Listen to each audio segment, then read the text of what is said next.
Queridos hermanos, una vez más les habla Miguel La Pietra. En esta semana preciosa, una semana eh, santa en la cual festejamos y recordamos el maravilloso y glorioso momento en que nuestro Señor Jesucristo resucitó de la muerte. Y es por esto que estoy tomando una vez más el tema de Semana Santa. Yo creo que es bueno reflexionar un poquito del significado de la cruz. Y la verdad es que estuve pidiéndole al Señor que me guiara en esto y hoy día encontré que no tomar el tema tradicional de la pasión de nuestro Señor, sino que más que nada tomar lo que el Señor hizo en la cruz. La obra del Señor Jesucristo en la cruz a través de las 7 frases que Él dijo mientras estuvo en esa penosa instancia. Así que los invito a acompañarme en esto y, y seguir los textos bíblicos que relatan las 7 frases de Jesús en la cruz. La primera frase se encuentra en Lucas 23 y habla del perdón de Jesús. El versículo 32 de Lucas 23 dice: llevaron a otros 2, ambos criminales, para ser ejecutados con Jesús. Cuando llegaron a un lugar llamado La Calavera, la clavaron en la cruz y a los criminales también, uno a su derecha y otro a su izquierda. Jesús dijo: Padre, perdónalos porque no saben lo que hacen. Y los soldados sortearon su ropa tirando los dados. Sortearon la ropa, o sea, echaron suertes sobre su ropa, quiere decir, ¿ya? Aquí hay la frase clave es: Padre, perdónalos porque no saben lo que hacen. No es muy difícil entender, ¿no es cierto? Dice que lo que está haciendo Jesús es un perdón amplio. Pero ¿quiénes no sabían lo que hacían? Porque no dice perdónalos a todos, perdona a aquellos que no saben o a aquellos que saben. En fin, analicémoslo un poquito. ¿A quiénes perdonó Jesús? Tenemos 4 tipos de personas que participaron en esta crucifixión. Primero estaban los soldados romanos que ejecutaron la sentencia. ¿Sería a ellos a los cuales se referían? Mira, para las tropas romanas la crucifixión de Jesús solo era una operación más. Ellos no eran cristianos, no eran judíos, no tenían razón ni ¿cómo se llama? Ni histórica y menos religiosa para saber o entender el drama en que estaban metiéndose. Ellos no tenían sentido ni sabían el significado espiritual de la muerte del Hijo de Dios.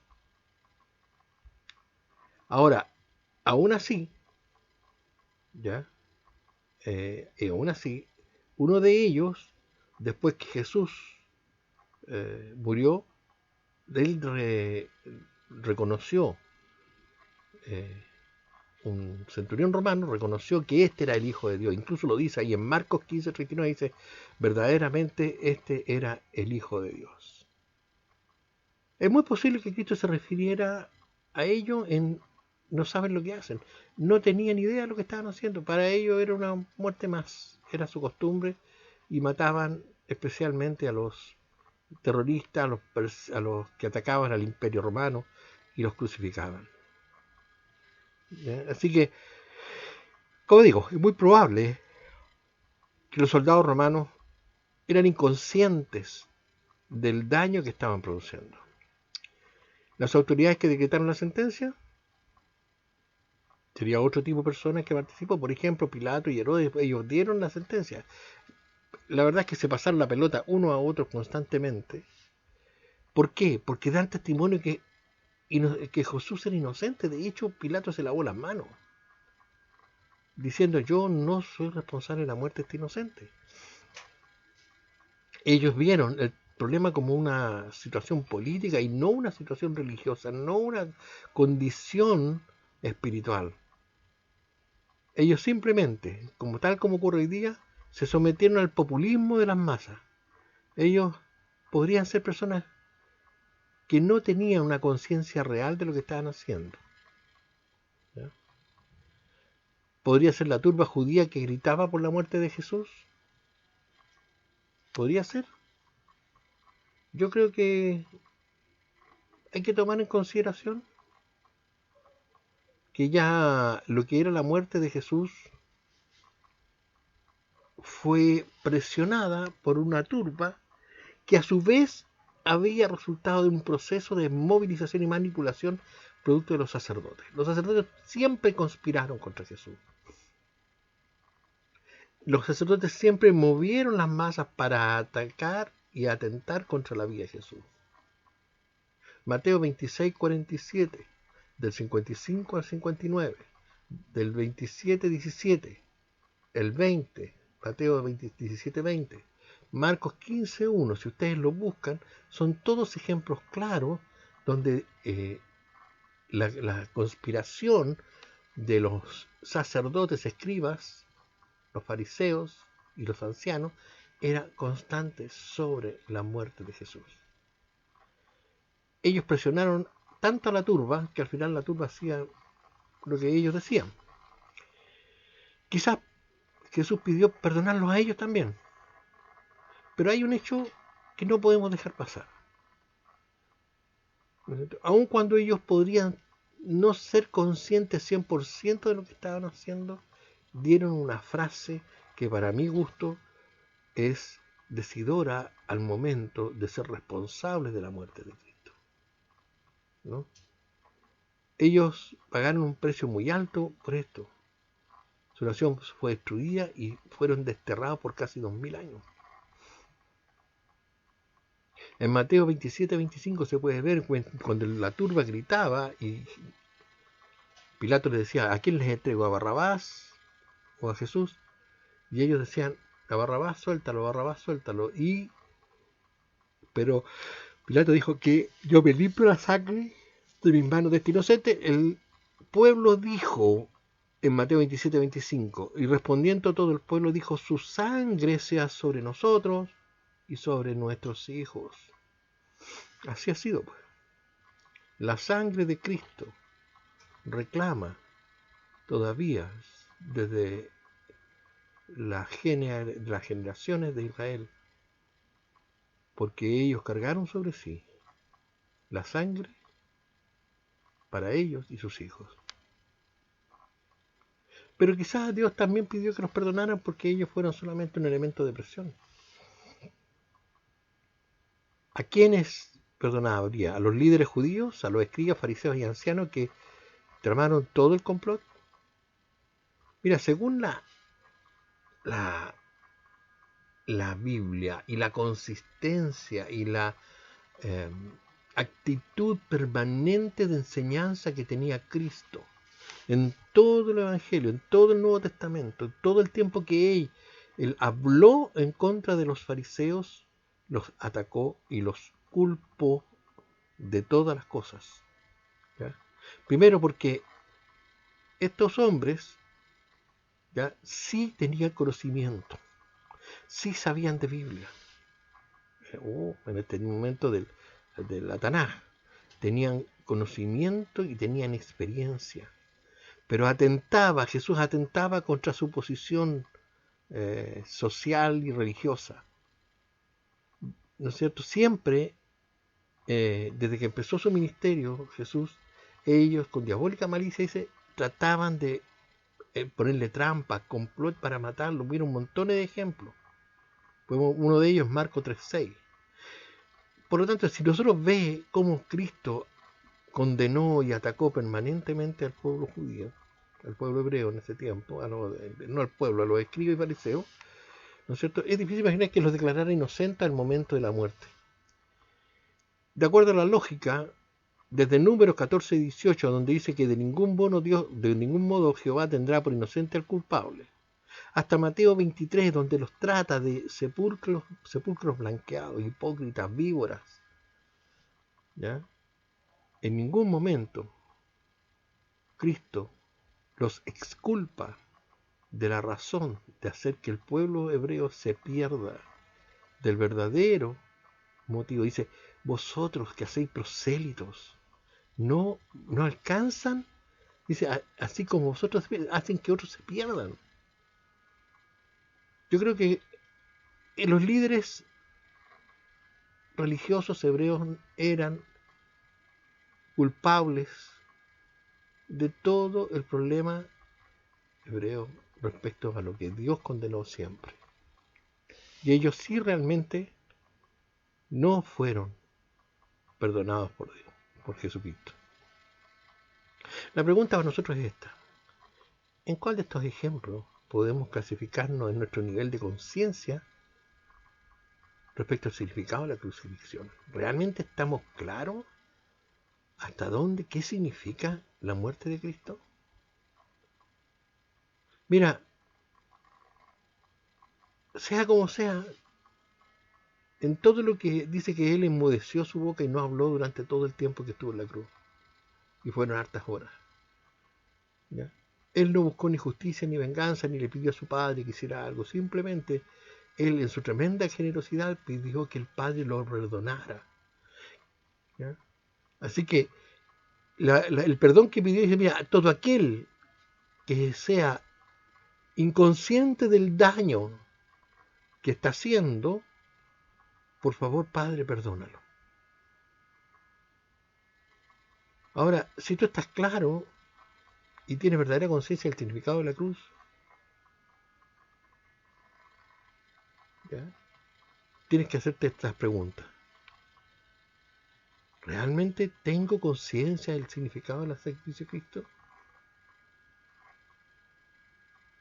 Dios puede identificar a quién merece ese perdón. O sea, Dios sabe quién era inconsciente y quién no lo era. O quién lo es o no lo es hoy día. ¿Quién de nosotros tiene merecimientos para alcanzar ese perdón? Y aún así, supongamos que lo alcanzamos. Eso no significa que habiéndonos perdonado Dios, nosotros alcancemos la salvación. Porque la salvación se alcanza por arrepentimiento, no por conciencia o inconsciencia del pecado que cometemos contra Jesús. La frase 2 está en Lucas 23. Tiene que ver con la salvación de Jesús, el tipo de salvación que ofrece Jesús. En el 42 dice, luego dijo Jesús, acuérdate de mí cuando vengas en tu reino. Jesús respondió, te aseguro que hoy estarás conmigo en el paraíso. ¿Qué es la imagen que hay en esto? Esta imagen que estamos relatando corresponde a los criminales que estaban colgados en la cruz al lado de él. Hay que tener claro que los romanos no crucificaban ni ladrones, ni violadores, no delincuentes comunes. Ellos crucificaban terroristas. Los que atentaban contra el Estado, a esos mataban en la cruz, para dar un ejemplo de lo que ellos podían hacer con aquellos que eran enemigos del Imperio Romano. Y cuando hablamos de estos dos criminales que estaban junto con ellos, por un tema tradicional, no sé, alguien dijo que el ladrón bueno y el ladrón malo, pero eso no eran ladrones, eran algo más que ladrones. Habían tenido que ser asesinos de romanos, de soldados, ¿me entiendes?, que estaban pagando un precio en contra de César. Ahora, él aseguró que va a estar en el paraíso. ¿Por qué estoy relatando el paraíso? Porque yo una vez me enfrasqué en una discusión con un amigo que es testigo de Jehová y él me decía, oye, el paraíso es la tierra, significa la tierra ideal, el terreno ideal. Y la verdad es que no es así. El paraíso en griego, paradeisos, ¿no es cierto?, significa lugar de felicidad. No es una cosa que esté circunscrita a un terreno, a una herencia física. Es un lugar donde uno va a ir a vivir con Cristo en un lugar ideal de felicidad permanente. ¿Ya? Para que lo tengan claro si alguien del día de mañana les discute esto. Ahora, cuando apreciamos ese texto, podemos entender hoy día lo que pasa con la humanidad claramente hoy día. El ladrón malo reacciona con soberbia ante los hechos y pide de mala manera a Cristo que se salve él y que los salve a ellos también. Hoy día la gente reacciona de mala manera. De hecho, no respeta nada, pues la gente quiere hacer lo suyo nomás. El ladrón bueno, en cambio, le pide con humildad que lo perdone y apela a la misericordia de Jesús, que se acuerde de él cuando esté en el reino. Y Jesús, en sus últimas fuerzas, ya en estado agónico prácticamente, continuaba trabajando para el reino, salvando vidas por la eternidad. Él le dice, de cierto te digo que hoy estarás conmigo en el paraíso. El ladrón bueno no hizo ningún esfuerzo de vida por obtener el perdón de Cristo. Llegó al último minuto, se dio cuenta, se arrepintió de corazón y lo que hizo Cristo fue, ok, te acepto. ¿Por qué? Porque las palabras de Cristo siempre fueron de esperanza y bendición. Siempre, siempre. Él decía cosas que a nosotros nos permitiría llegar hasta donde está Él y no necesitamos llegar a Él con alguna ofrenda de vida, con algún testimonio de una acción buena. No solamente podemos llegar a Él por arrepentimiento. Él analiza y ve que si nuestro corazón es sincero y es real, y sabe, no mira nuestra vida para atrás. A partir de ese minuto Él te reconoce. Sea así el último momento que estás viviendo, como pasó con el ladrón bueno, entre comillas. Las palabras de esperanza y bendición nosotros las podemos ver siempre. Por ejemplo, aquí tengo dos. Juan 6:37. Todo el que el Padre me da vendrá a mí, y el que a mí viene no le echo fuera. No te va a echar fuera. No importa cómo estés tú, no importa los problemas que hayas vivido, no importa lo que hayas pasado. Ven a Jesús, Él no te echará fuera. Siempre te recibirá. Siempre, tal como la parábola del hijo pródigo. Lo esperó con un manto, lo esperó con ropa, lo esperó, lo vistió, le puso una corona, le puso un anillo de oro al hijo. Dios te está esperando igual. No importa el estado en que tú estás, ven solo con un corazón arrepentido. En Marcos 10:29 podemos ver otro ejemplo. Así es, respondió Jesús, y les aseguro que todo el que haya dejado casa, hermanos, hermanas, madre, padre o hijo, bienes por mi causa y por la buena noticia, recibirá ahora a cambio 100 veces más el número de casas, hermanos, hermanas, madre, hijos y bienes junto con persecución. Y en el mundo que vendrá, esa persona tendrá la vida eterna. Mira, estas promesas de Dios, que dice que si tú eres capaz de amar, de ponerlo a Él primero, ya en esta vida tú vas a recibir de vuelta tu recompensa. Es cierto, vas a tener persecución por ser cristiano, pero Dios te promete que vas a recibir más, vas a recibir protección, vas a recibir de su presencia, vas a recibir bondad, vas a recibir muchas, muchas bendiciones, pero la mejor de ellas es estar junto a Él. ¿Ya? Y además de todo eso, el día de tu muerte, tú te vas a su presencia por la eternidad. Oh, eso es glorioso, hermano. Tienes que pensarlo. Realmente, ¿qué significó la muerte de Cristo? Y esto no es por merecimiento. No hay nada que tú puedas hacer para ganarte esto. Solo arrepentirte. Solo llegar a Cristo diciéndole, te amo, Señor, perdóname. He hecho mal las cosas. Esto de salvar al ladrón bueno en el último minuto es un reconocimiento al cumplimiento de la redención de pecado. ¿Qué es la redención de pecado? Nosotros podemos entender que el Antiguo Testamento dice, como Dios es santo, no puede, y dice que la paga del pecado es muerte. Romanos 3:23, ¿no es cierto? 6:23 dice, la paga es porque la paga del pecado es muerte, más la dádiva es el perdón, es la salvación en Cristo Jesús. ¿Ya? Entonces, en el Antiguo Testamento, ¿no es cierto? Los seres humanos, para poder limpiar su pecado, no estoy diciendo Jesucristo, lo que hacían era llevar un animalito para que lo sacrificaran y derramar esa sangre en representación de la persona para que no muriera el pecador. El pecador iba, se arrepentía y en el fondo lo que hacía, había un procedimiento en el cual traspasaba sus pecados al animalito y el animalito se sacrificaba y había todo un procedimiento bastante sangriento que implicaba que Dios lo perdonaba. ¿Ya? Por lo tanto, eso se llamaba que alguien te redimía del pecado. El animalito te redimía del pecado. Te salvaba, Dios ya te perdonaba y ese pecado ya él no lo consideraba. La palabra redención dice librar a una persona de una obligación, de un dolor o de una situación penosa.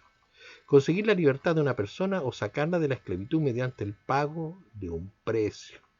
Cristo pagó el precio de su vida, de su sangre.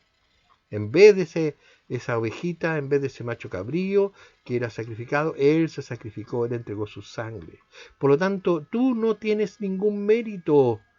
No puedes llegar sino por un arrepentimiento genuino, porque tú le entregaste tu corazón reconociendo una verdadera condición de pecado en tu vida. Solo aquel que reconoce a Cristo y lo que significó su muerte puede entender esta verdad.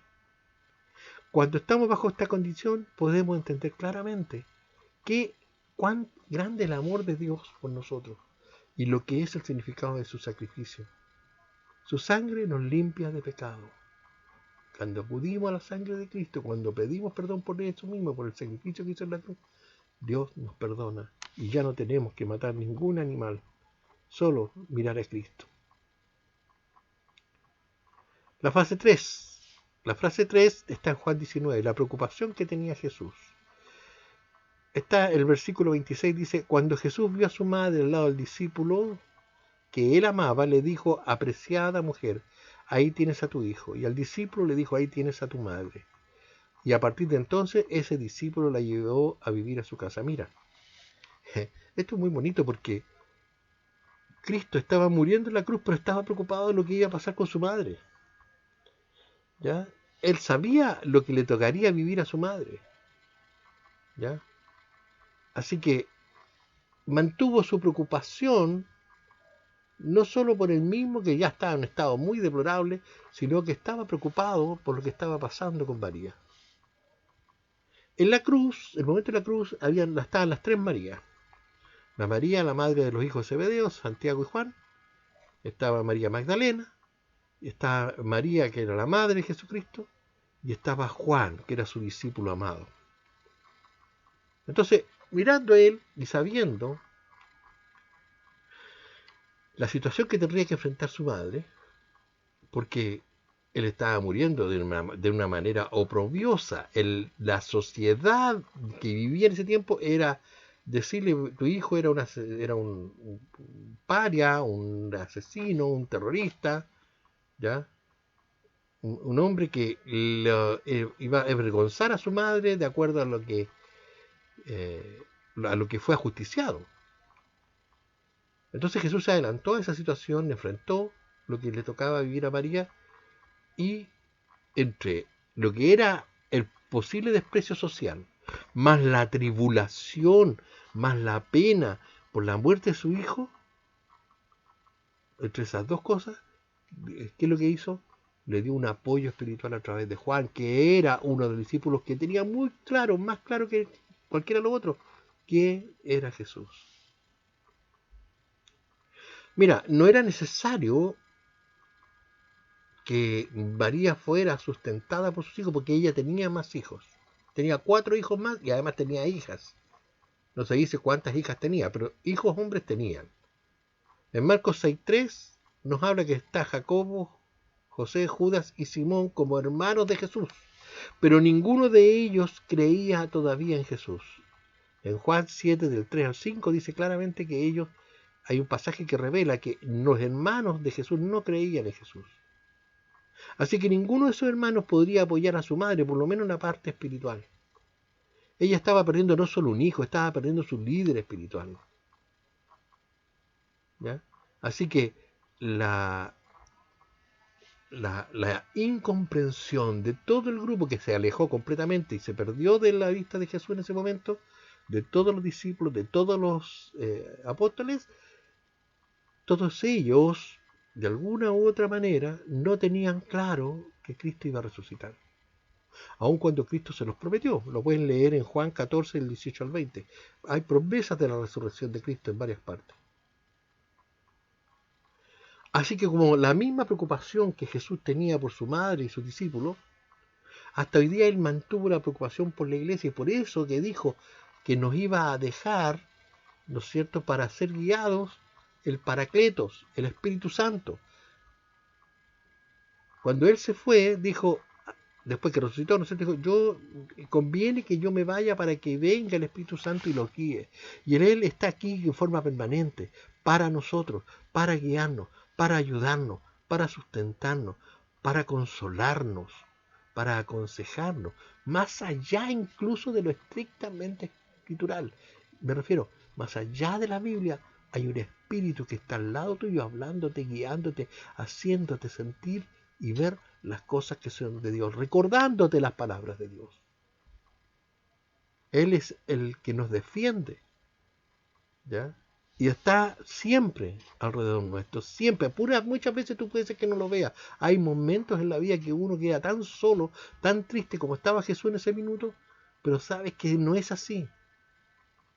No es así. Por experiencia te lo digo. Cuando uno está pasando una grave situación, lo que hace es orar y pedirle a Dios. Y podemos apreciar, solo al final del proceso de angustia que estemos viviendo, solo al final podemos ver lo que el Espíritu del Señor estaba haciendo. Y Él estuvo apoyándonos siempre incondicionalmente. Mira, los apóstoles, así como María, debieron sentirse totalmente deprimidos una vez que mataron a Jesús. Estaban desorientados, no sabían qué hacer ni a dónde ir. Estaban tan frustrados que lo único que hacían era llorar. Se juntaron para saber qué hacían, pero pudieron esperar hasta el día de su resurrección. Mira, cuando resucitó Cristo, ¿ya?, para ellos fue algo tremendo. Te lo explico por qué. Pónete en la situación de ellos. Pongamos un ratito a dónde estaban. Su líder muerto, los romanos persiguiéndolo, los fariseos tratando de acallar cualquier cosa con respecto a Cristo. Por eso taparon la tumba, hicieron tanta cosa para evitar justamente que no fueran a hablar de Jesús más, que con eso ellos pensaban que se había terminado. Iban a perseguir a cualquiera que hablara a favor de Jesucristo. Así que ellos estaban asustados y no tenían cómo salir de la situación que estaban. Pero cuando se les apareció Cristo y vieron que resucitó y estuvieron con Él, comieron con Él, durmieron, hablaron con Él varias veces, no una vez, varias veces, se dieron cuenta que habían estado todos esos años, más ahora, con el gran yo soy, con el Dios vivo, con Jehová, con el Dios real. Guácale, ¿sabes qué? No solamente recuperaron la fe que habían perdido, sino se les creció la fe a un punto que ya su vida personal, sus intereses personales pasaron completamente a segundo plano. Respaldaban con su vida todo lo que escuchaban, no tenían miedo, perdieron el miedo. Mira, aquí hay un caso bien típico, en Hechos 5:27. Cuando los trajeron, los presentaron en el concilio de los escribas y de los fariseos. Y el sumo sacerdote les preguntó diciendo: ¿no os mandamos estrictamente que no enseñaseis en ese nombre? ¿En qué nombre? En nombre de Jesús. Y ahora habéis llenado a Jerusalén de vuestra doctrina y queréis echar sobre nosotros la sangre de ese hombre. O sea, me están echando la culpa, nos están echando la culpa a ustedes. Lejos de amedrentarse, ¿qué respondió Pedro? Mira, hasta el mismo Pedro, que poco antes había negado 3 veces a Jesús para que no lo persiguieran. Respondiendo Pedro y los apóstoles dijeron: es necesario obedecer a Dios antes que a los hombres. El Dios de nuestros padres levantó a Jesús, a quien vosotros matasteis colgándole de un madero. A este Dios ha exaltado con su diestra por príncipe y salvador, para dar a Israel arrepentimiento y perdón de pecados. Y nosotros somos sus testigos de todas estas cosas. Y también el Espíritu Santo, el cual ha dado Dios a los que le obedecen. Me acuerdo de Elías cuando tomó al rey Acab, y Acab le dijo: tú eres el que turba a Israel. Yo le dijo, tú eres el que turba. O sea, Pedro no solo no aceptó lo que le estaba diciendo el sumo sacerdote, sino que simplemente lo contraatacó, lo acusó y le dijo, ustedes son los responsables de la muerte de Cristo. ¿A quién les vamos a hacer caso? ¿A ustedes o a Dios? Oh, es glorioso. El cambio que se produjo en Pedro y en los apóstoles fue tremendo. No había miedo a nada. ¿Por qué? Porque ya sabían en quién habían creído. Ojalá nosotros fuéramos iguales. Ojalá nosotros tuviéramos esa misma valentía sabiendo en quién creemos. Y cuando la gente nos no sé, pues nos molesta, nos dice, tuviéramos la valentía de responder de una manera como respondieron ellos. Aprendamos de esto. Nosotros defendemos a ese Dios vivo y tenemos claro que era Él. La frase 4, Mateo 27, la angustia. Bueno, en el versículo 45 de Mateo 27 dice, y desde la hora sexta hubo tinieblas sobre toda la tierra hasta la hora novena. Cerca de la hora novena Jesús clamó a gran voz diciendo, Elí, Elí, lama sabactani. Esto es, Dios mío, ¿por qué me has desamparado? Cuando uno mira el pasaje en Juan, sobre todo dice que los fariseos que estaban ahí cerca viendo cómo moría, decía, a Elías, al profeta Elías llama a este. No tenían idea de lo que estaba hablando. Para mí este es uno de los pasajes más bellos y gloriosos de la Biblia. Te lo voy a decir porque tiene un significado tremendo del poder de Dios. La pregunta es, yo me la preguntaba antes de convertirme, decía, ¿era Dios o no era Dios? Si él sabía que Dios lo había destinado para esto, si era el Hijo de Dios, si tenía conocimiento y fue destinado para morir en la cruz, ¿por qué gritó, Dios mío, ¿por qué me has desamparado? Muchas veces le había dado prueba que era Hijo de Dios, que tenía poder para hacer milagros. Había enseñado a sus discípulos que le había dicho que ellos lo iban a abandonar, pero dijo que el Padre no lo abandonaría. Entonces, ¿cómo ahora dice que lo abandonó? Mira, en Juan 16:32 dice, mira, ustedes me van a abandonar, pero mi Padre no me va a abandonar. Él tenía el poder, dijo, para resucitar. Lo dijo en Marcos 14:28, en Juan 10, del 17 al 18. Búsquenlo. Dijo que podía llamar a legiones de ángeles para que lo libraran del mal. Mateo 26:53. Entonces, ¿por qué después de tanta seguridad ahora él da un clamor angustioso reclamándole al Padre por qué lo abandonaba? ¿Por qué lo abandonaba? Hay dos posiciones.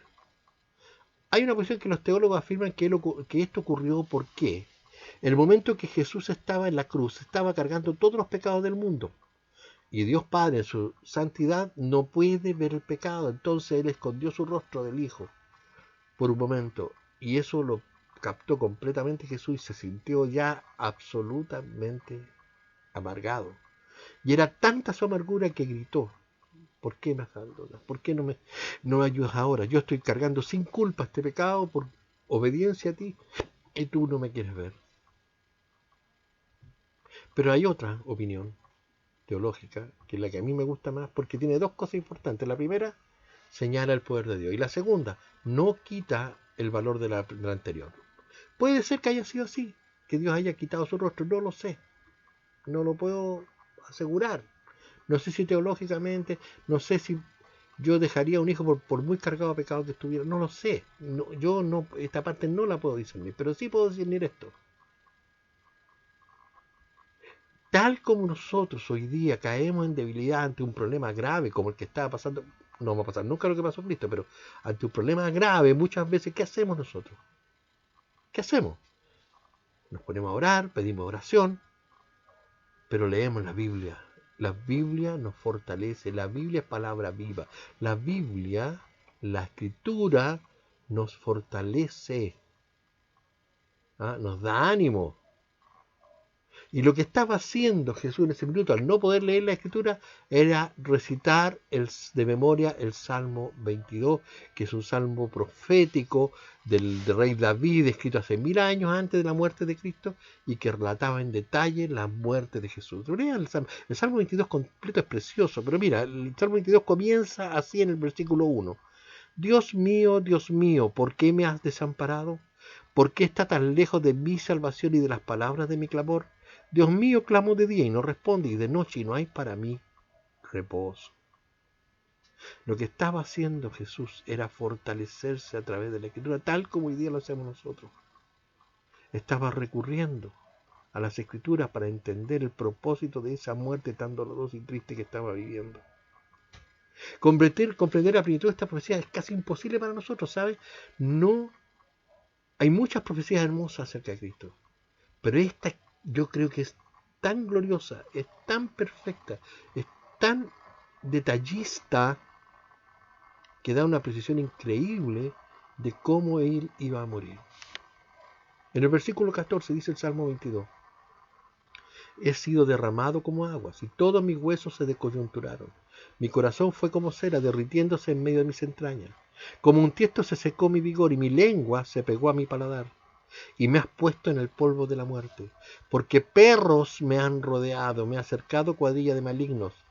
Mira aquí, horadaron mis manos y mis pies. Vamos a empezar a remarcar, permítanme, ya, porque de verdad aquí cuando veo cosas como esta, es como que nadie no se toma muy en cuenta. Horadaron mis manos y mis pies, dice la palabra, ya, ya, horadaron mis manos y mis pies, horadaron mis manos y mis pies, ya. Es súper importante. Ya avanzaron con eso. Versículo 17. Contar todos mis huesos puedo. Entre tanto ellos me miran y me observan. Repartieron entre sí mis vestidos y sobre mi ropa echaron suertes. ¿Aló? ¿Cuántas veces la Escritura dice? Para que se cumpliese la Escritura, para que se cumpliese las profecías del profeta Isaías. Bueno, ustedes pueden leer ahí en Mateo 27:35, Marcos 15:24, Lucas 23:24, Juan 19:24, el cumplimiento de estas profecías. Véanlo. Repartieron entre sí mis vestidos y sobre mis ropas echaron suerte para que se cumpliese la Escritura. Al mismo tiempo que podemos mirar esta grandeza de Dios de avisarnos con 1000 años de anticipación lo que se venía para la muerte de Cristo, podemos al ver toda la pequeñez del hombre a través de la misma muerte que hicieron ellos, cómo complotaron, cómo se sujetaron al enemigo para matar a Jesús. Cómo nosotros somos tan débiles, tan poco claros. Mira, Dios siempre aparece como algo invisible y neutral entre nuestros ojos carnales. Siempre creemos que la existencia de Dios depende de nuestra fe. Porque si yo soy un agnóstico o un ateo y no creo en Dios, Dios no existe para mí. Y como no existe para mí, no existe para nadie. Siempre pensamos que tenemos, cuando somos jóvenes sobre todo, que tenemos el control de nuestro destino para hacer y deshacer nuestro antojo, las cosas que nos rodean, las circunstancias, las personas. Pero sabes, la verdad, no podemos añadir ni un centímetro a nuestra estatura. No podemos cambiar el destino de nada de lo que ya está planeado. Solo cuando llegamos al final de nuestro camino nos vemos lo inútiles que fuimos, lo tontos que fuimos, porque solo tuvimos dos opciones. No hay aquí caminos intermedios. No importa lo que hayamos hecho en nuestra vida, nosotros tenemos solo una opción. Los cristianos solo debemos seguir ciegamente a Cristo porque Él dio un ejemplo de vida, porque es Dios mismo, porque nada de lo que Él hizo está fuera del plan de tu vida. Nada. Y muchas veces Él ha golpeado la puerta de tu vida y tú no lo has escuchado. Mira, para un cristiano, míralo desde el punto de vista que tú siendo un cristiano, Filipenses 2:5 dice, haya pues en vosotros este sentir que hubo también en Cristo Jesús, el cual siendo en forma de Dios, no estimó el ser igual a Dios como cosa que aferrarse, sino que se despojó a sí mismo y tomando forma de siervo, hecho semejante a los hombres, y estando en la condición de hombre, se humilló a sí mismo, haciéndose obediente hasta la muerte y muerte de cruz. Él, Dios mismo, se humilló bajo el moño, al punto de obedecer, de morir de la forma más ignominiosa, la más terrible de todas. Él se sometió a esa para que tú pudieras entender lo que es la humildad. Y tú no te puedes humillar delante de Cristo. Te dio el ejemplo, Él dio la enseñanza, dio el testimonio vivo de lo que Él quiere. Y nosotros no podemos humillarnos y pedir perdón. Fase 5, Juan 19, la sed de Jesús. El versículo 28 dice así: Jesús sabía que su misión ya había terminado y para cumplir las escrituras dijo: tengo sed. Una vez más. ¿Qué? Para cumplir las escrituras. Por ese motivo dijo: tengo sed. Pero veamos el hecho real. ¿Qué ocurrió? Cristo pronunció esta palabra mientras colgaba en madero, ¿no es cierto? Y como hombre sufrió de tal manera que el dolor era real para él, no era una ficción, no es que él estuviera actuando en su condición de Dios, sino que en su condición humana. Cuando él había perdido la sangre, había sido azotado, los clavos habían traspasado sus manos y sus pies, el Señor sintió sed y lo expresó. Cuando los estudiosos que estudian el cuerpo humano y todo los síntomas, dicen que en el estado en que Cristo estaba, se había perdido tal cantidad de líquido en su cuerpo que estaba completamente deshidratado. Los labios y la boca se le secaban, la lengua se le pegaba al paladar de tal manera que él atravesaba una situación de mucha sed. Salmo 22 de nuevo, volvemos a repetir. Ahí en el 14, he sido derramado como agua y todos mis huesos se descoyunturaron, mi corazón fue como cera, derritiéndose en medio de mis entrañas. Como un tiesto se secó mi vigor y mi lengua se pegó a mi paladar. Yuju, escucha, ¿qué le pasó a Cristo? Se pegó su lengua a su paladar. ¿No es lo que estaba pasando en realidad? Mira, el dolor y la angustia estaban haciendo estrago en el cuerpo de Jesús y aún en su estado agónico no dejaba de dar cumplimiento con las escrituras que hablaban de su muerte, tal como se profetizó 1000 años antes. ¿Se entiende? El Salmo 69, también profético de la muerte de Cristo, dice: el escarnio ha quebrantado mi corazón y estoy acongojado. Esperé que se compadeciese de mí y no lo hubo, y consoladores y ninguno hallé. Me pusieron además hiel por comida, y en mi sed me dieron a beber vinagre. Chuta. ¿Se cumplió esto? Sí, se cumplió. En Mateo 27:34 le dieron a beber vinagre mezclado con hiel, pero después de haberlo probado no quiso beberlo. Esto que está aquí, este versículo que estoy aquí marcando, fue la descripción de mientras estaba siendo acusado en el Sanedrín, dentro de los... cuando lo estaba en un momento, antes de llegar a la cruz, a él le dieron la hiel y el vinagre. Tal como dice, me dieron hiel por comida y vinagre por bebida. Se cumplió plenamente. Pero en la cruz se terminó de cumplir todo lo que él había dicho.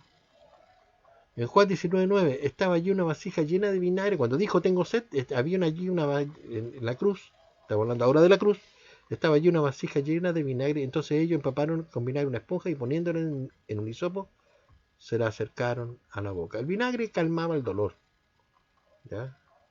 Así que por eso les daban vinagre.